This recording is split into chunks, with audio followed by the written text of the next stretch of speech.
তারপরে আল্লাহ এটা আজকে প্রমাণিত হলো। আমরা রাজপথে আছি, এখনো থাকবো যে পর্যন্ত আমাদের জনাব ইসা হোসেনকে শপথ করা হবে সে পর্যন্ত আমরা রাজপথে থাকবো। আমরা এটা সত্য বাস্তবায়িত হওয়ার পরে আমরা বাসায় ফিরে যাবো। এর আগে আমরা এখানে থাকবো, এখান থেকে আমরা পরিমাণ লড়বো না, রাজপথে আসছি, রাজপথে থাকবো।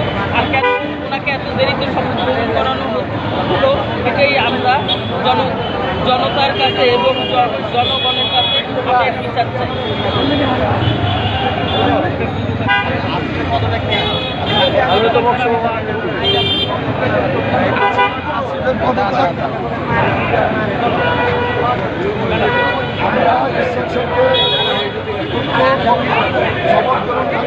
আমরা আসিফের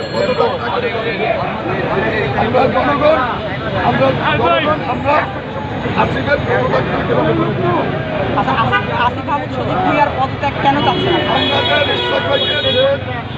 আমরা আদালতে রায় সে নেওয়া রয়েছে, সে পরিবেশিক সে কোনো রাজনৈতিক পক্ষ নিয়ে সে আমাদের বিশ্বাস করে আপনার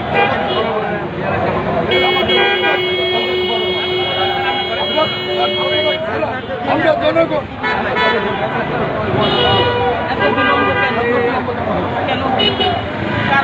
জনগণ বসাচ্ছে, সে জনগণের পক্ষে কাজ করে, সে একটা দলের হয়ে কাজ করে সেটা